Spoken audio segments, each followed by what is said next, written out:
The moment I realized my marriage was already dying was not during a fight or a dramatic argument. It was during a family dinner when my husband sat 3 feet away from me and said absolutely nothing. My name is Lauren Hayes, and for a long time, I believed that love meant being patient. I believed that if I was kind enough, understanding enough, and forgiving enough, everything would eventually work out. Looking back now, I wish someone had told me that patience cannot save a marriage when only one person is fighting for it. It happened on a Sunday evening in early October. Michael and I had driven to his mother's house for one of her regular family dinners. Sharon loved hosting those gatherings. Every detail had to be exactly the way she wanted. The food, the seating arrangements, even the conversations seemed carefully controlled. By that point, we had been married for almost 9 years. From the outside, our marriage looked stable. We both worked full-time. We owned a modest home in a quiet neighborhood outside Denver. We paid our bills. We celebrated anniversaries. We smiled in family photographs. The problem was that appearances can hide a lot. That evening started normally enough. The dining room was full of relatives. Plates of food covered the table. People laughed and shared stories about work, vacations, and upcoming holidays. I tried to relax and enjoy myself. For a little while, I even managed to forget the tension that always seemed to appear whenever Sharon was around. Then the conversation shifted toward home improvement projects. One of Michael's cousins mentioned repainting her kitchen. Someone else talked about replacing old flooring. Eventually, the discussion reached our house. "How is that guest room renovation coming along?" Sharon asked. Before I could answer, she smiled and shook her head. "Actually, never mind. Lauren starts a lot of projects, but rarely finishes them." Several people laughed politely. I felt my stomach tighten. The comment was not even true. The renovation had been delayed because Michael and I were both busy with work. Sharon knew that. Still, I waited for Michael to correct her. He did not. Instead, he looked down at his plate and continued eating. The conversation moved on. I forced a smile and tried to ignore the embarrassment. A few minutes later, Sharon made another remark. Then another. Each one was small enough to sound harmless if someone repeated it later. But together they painted a picture of me as irresponsible, disorganized, and incapable. Every time it happened, I glanced toward Michael. Every time, he stayed silent. The most painful part was not Sharon's behavior. By then, I had come to expect it. The painful part was realizing that my husband was watching it happen and choosing not to step in. As dinner continued, I felt more alone than I had ever felt in a room full of people. Everyone else seemed comfortable. Everyone else seemed happy. Meanwhile, I sat there wondering when the man who promised to stand beside me had decided that keeping his mother comfortable mattered more than protecting his wife.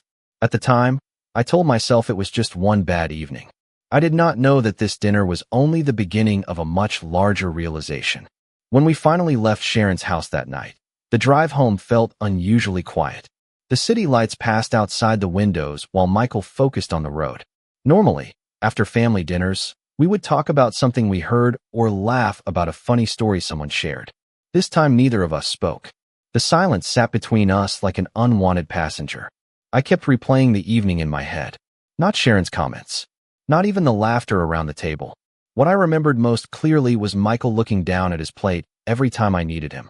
By the time we pulled into our driveway, my disappointment had settled into something heavier. Inside the house, I put away my purse and headed toward the kitchen. Michael followed a few minutes later. I decided to address it immediately. "Can I ask you something?" I said. He nodded. "Why did you not say anything tonight?" The question seemed to catch him off guard. "About what?" he asked. I stared at him in disbelief. "About your mother making comments about me all evening." Michael sighed and leaned against the counter. "Lauren, she was joking." The answer hurt more than I expected. It did not feel like a joke. He shrugged. "You know how she is." For years, that sentence had been used to excuse almost everything. "You know how she is." As if familiarity somehow transformed disrespect into acceptable behavior.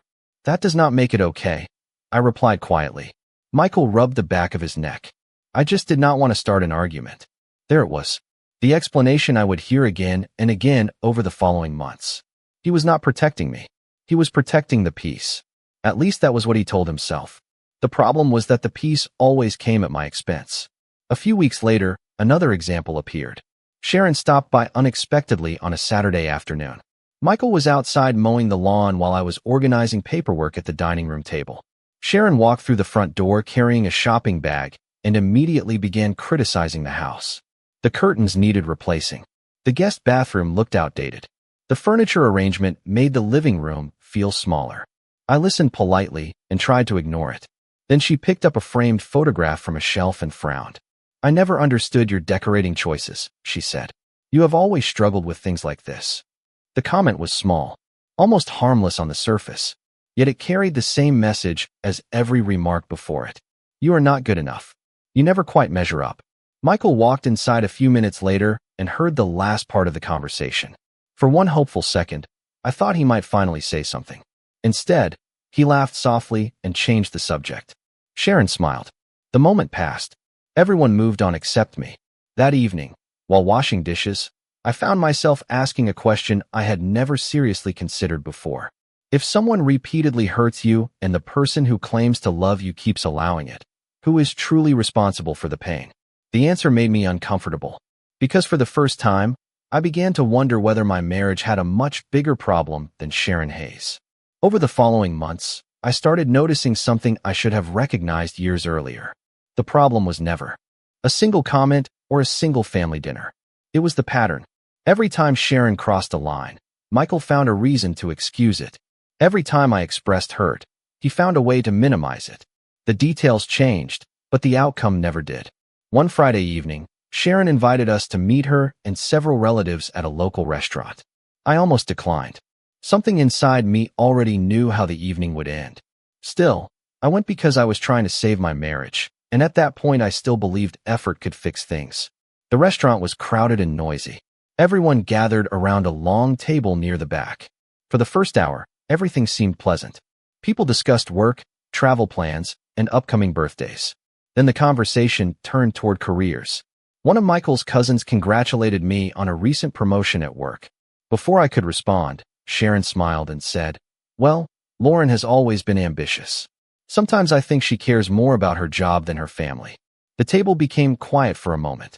My promotion had required months of hard work, and Michael knew how proud I was of it. I looked toward him instinctively. Once again, he stared at his drink. Nobody challenged Sharon's comment. A few people laughed awkwardly. The conversation moved on. Later that night, while driving home, I asked Michael why he never defended me. He tightened his grip on the steering wheel. "I do not want to get caught in the middle."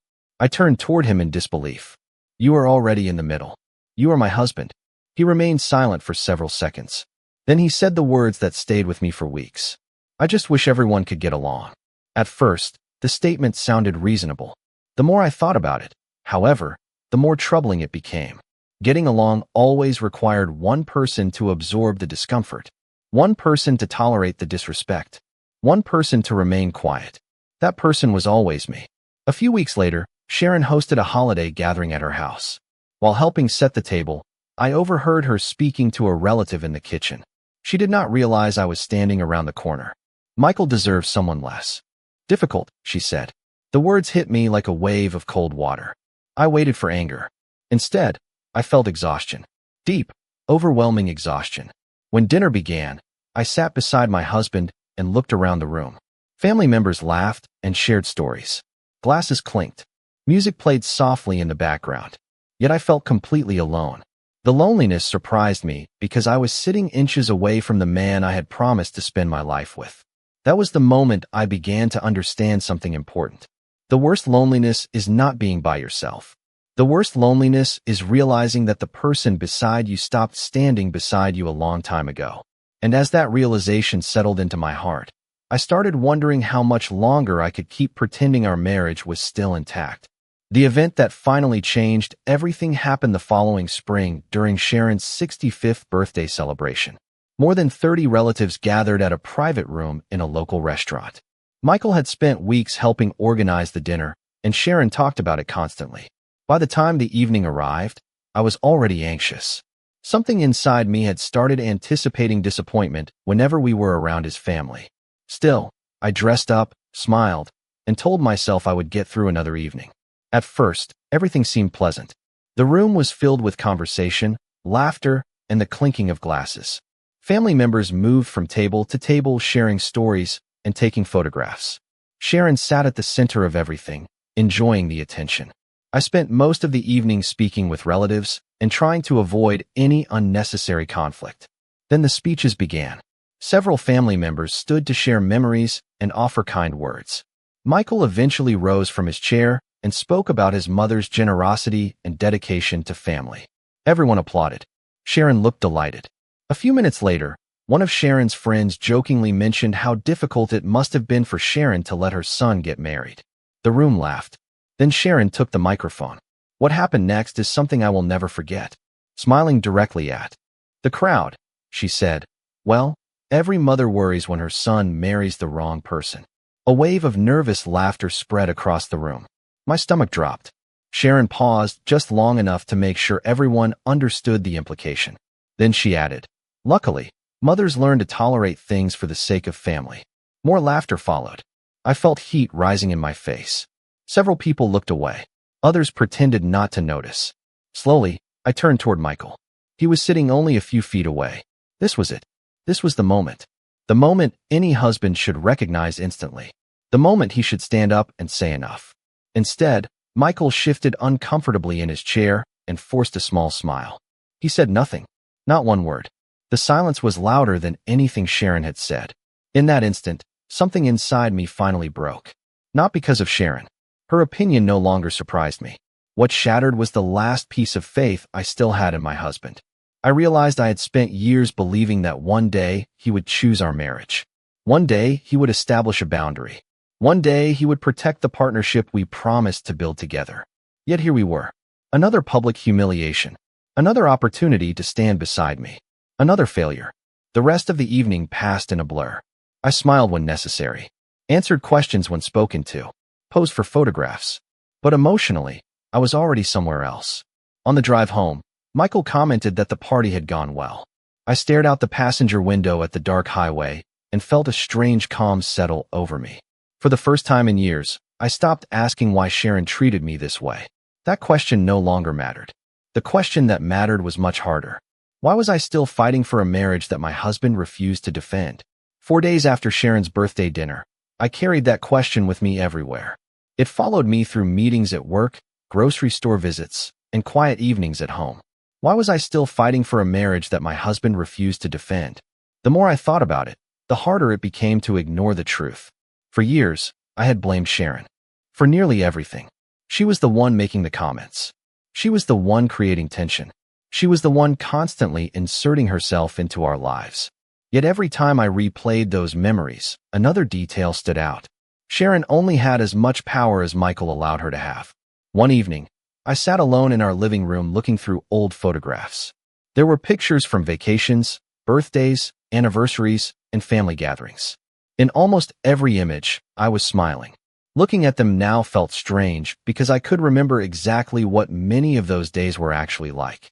The smiles were real, but so was the disappointment hidden behind them. Michael walked into the room and noticed the photographs spread across the coffee table. "What are you doing?" he asked. "Thinking," I replied. He sat down beside me. For a moment, neither of us spoke. Then I asked a question that had been building inside me for months. "Do you think your mother respects me?" Michael hesitated. The pause itself told me more than his answer ever could. Eventually he said, "She has a strong personality." I laughed softly, but there was no humor in it. "That is not what I asked." Another silence filled the room. Finally he said, "She can be difficult sometimes." Again, he avoided the question. Again, he protected everyone's comfort except mine. That was when I realized something important. Michael was not refusing to see the problem. He saw it. He simply preferred avoiding conflict over addressing it. The realization hurt because it removed the last excuse I had been giving him. A week later, I met my friend Rachel for lunch.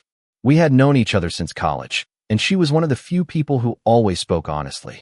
As we sat in a small cafe downtown, she listened while I described everything that had happened over the years.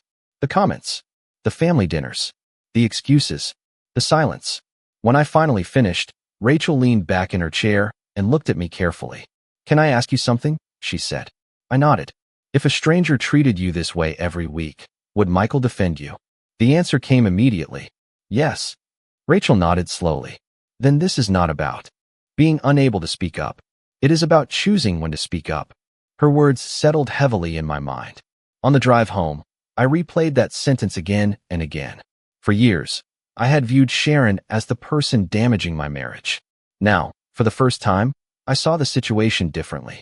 Sharon was certainly part of the problem, but the person who allowed the problem to continue was the man who had promised to stand beside me.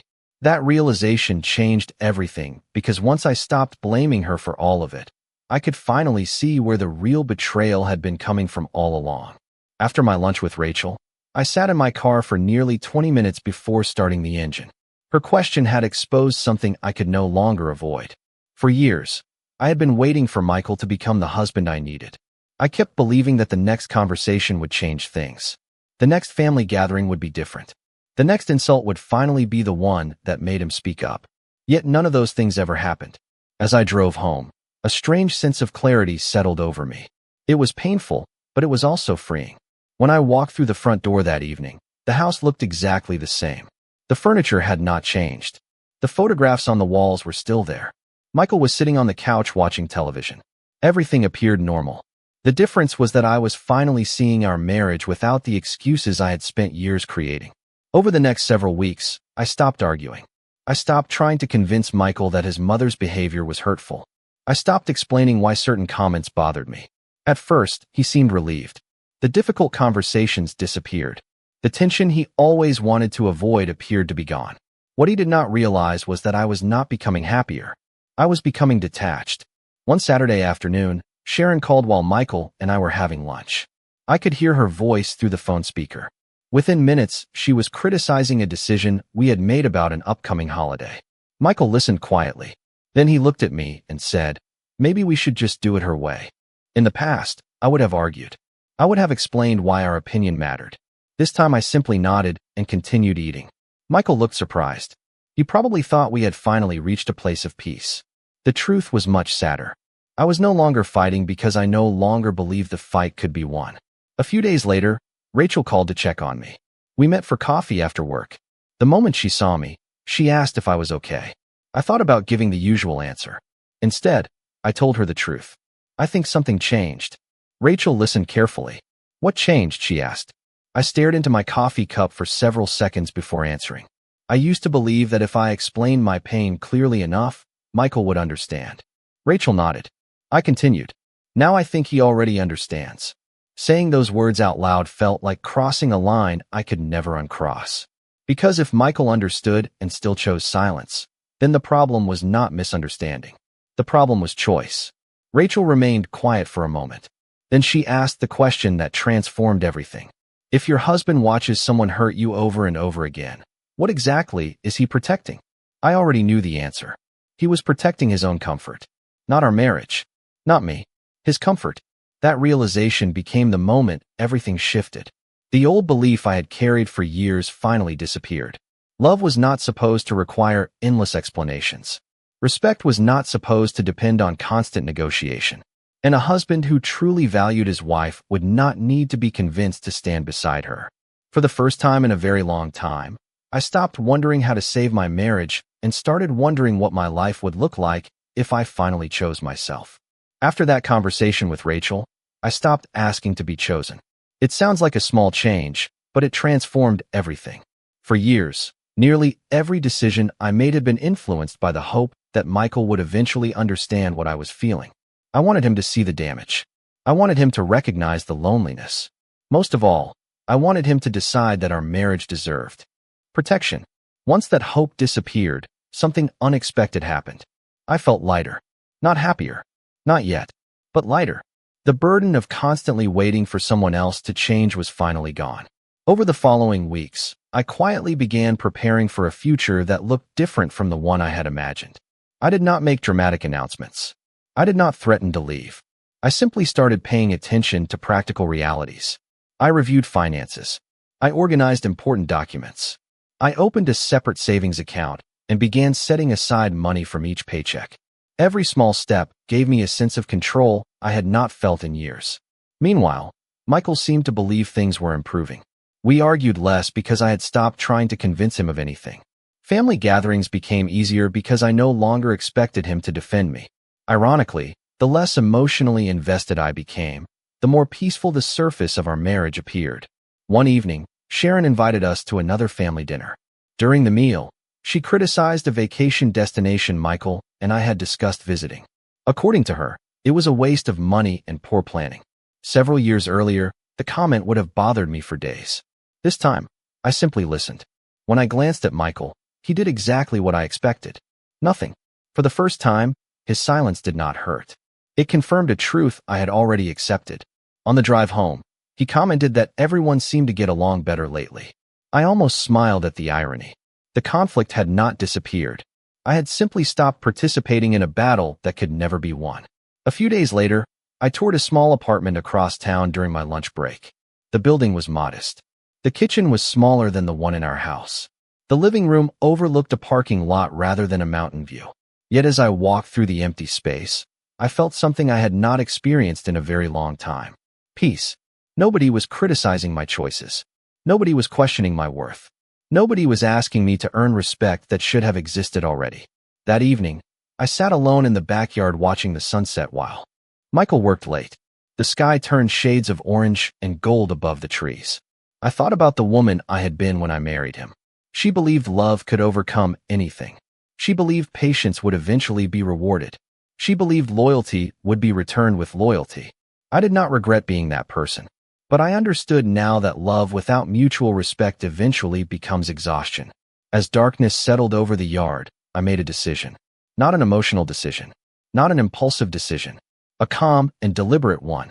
I was done waiting for Michael to choose our marriage over his comfort. If he had not done it after all these years, he was never going to do it. And for the first time, I was ready to choose myself instead. 2 weeks after making that decision, I signed the lease. The process itself took less than an hour, yet it felt like the most significant action of my adult life. When the leasing agent handed me the paperwork, I experienced a strange mixture of sadness and relief. Sadness because I had never imagined my marriage would lead me here.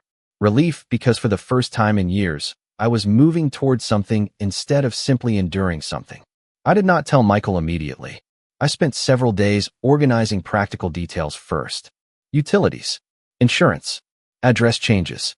The logistics gave me something concrete to focus on whenever emotions threatened to overwhelm me. Then one evening, after dinner, I sat across from him at the kitchen table and told him the truth. At first, he looked confused, then concerned, finally shocked. "You signed a lease?" he asked. I nodded. The silence that followed felt very different from all the other silences in our marriage. This time, it belonged to him. "Why would you do that without talking to me first?" he asked. I almost laughed. Not because the situation was funny, but because I had spent years talking, years explaining, years asking him to hear me. "I did talk to you," I said quietly. "For a very long time." Michael stared at the table. For several minutes, neither of us spoke. Eventually, he said he thought things had been getting better. Hearing those words broke my heart because they revealed how differently we had experienced the same marriage. The absence of arguments had looked like healing to him. To me, it had been surrender. The following week, I moved into the apartment. There were no dramatic scenes, no shouting, no ultimatums. Rachel helped me carry boxes. A moving company transported the larger furniture I had purchased for my new place. Michael helped too, though he seemed strangely distant throughout the day, almost as if he still believed this was temporary. By sunset, the apartment was beginning to feel like home. After everyone left, I sat alone on the living room floor surrounded by unopened boxes. The room was quiet, completely quiet. No criticism, no tension, no anticipation of the next uncomfortable family gathering. Just silence. For the first time in years, silence felt peaceful instead of painful. 3 days later, Michael called. His voice sounded tired. He told me Sharon had been asking questions constantly. She wanted to know when I was coming back. She wanted to know why I was being unreasonable. She wanted to know how this situation could be fixed. As I listened, something became clear. Even now, Sharon still viewed the situation as a problem to be managed rather than a consequence of years of choices. Then Michael said something that caught me completely off guard. "The house feels different." I knew exactly what he meant. The routines had changed. The emotional labor had disappeared. The person who spent years trying to hold everything together was gone. For the first time, he was experiencing the absence of everything he had taken for granted. And for the first time, I was experiencing what life felt like when my dignity was no longer competing with someone else's comfort. The months that followed taught me more about love, respect, and self-worth than the previous 9 years of marriage ever had. Life in my apartment gradually settled into a peaceful routine. I decorated the space slowly, adding things that reflected who I was rather than who someone else expected me to be. There were evenings when I still felt sadness. After all, I had not walked away from a stranger. I had walked away from the future I once believed Michael and I would share. But with every passing week, the sadness became easier to carry. What surprised me most was how much energy I regained once I stopped trying to earn basic respect. One afternoon, several months after I moved out, Michael asked if we could meet for coffee. We sat across from each other in a quiet cafe near downtown. He looked older than I remembered. Not physically, emotionally. The confidence he once carried so easily had been replaced by reflection. For a while we talked about ordinary things. Work, mutual friends, daily life. Then the conversation became more honest. Michael admitted that he had spent a great deal of time thinking about everything that happened. He told me the silence in our marriage had not begun when I left. It had begun years earlier when he repeatedly chose comfort over confrontation. Hearing him say those words was both painful and validating. For so long I had questioned my own experience. Now the truth was finally being acknowledged. He apologized sincerely. Not for one specific incident. Not for one family dinner or one comment. He apologized for all the moments when he should have stood beside me and chose not to. I appreciated the apology. I truly did. But something inside me had changed during my time away. I no longer needed his understanding in order to heal. I no longer needed his approval to believe my feelings were valid. As we finished our coffee, Michael looked at me and quietly said, "I wish I had understood sooner." I believed him. The sadness in his voice was real. Yet I also understood something he was only beginning to learn. Some lessons arrive after opportunities have already passed. When we said goodbye, there was no anger between us. No dramatic final scene. Just two people standing in a parking lot, accepting the reality of where their choices had led them. Driving home, I felt an unexpected sense of gratitude. Not gratitude for the pain. Not gratitude for the disappointment. Gratitude for the person I had become because I finally stopped abandoning myself. That evening, I sat by my apartment window watching the sun disappear below the horizon. The sky glowed with shades of gold and orange, and for the first time in many years, I felt completely at peace. I had not walked away with a better house. I had not walked away with more money. I had not walked away feeling victorious. What I carried with me was far more valuable.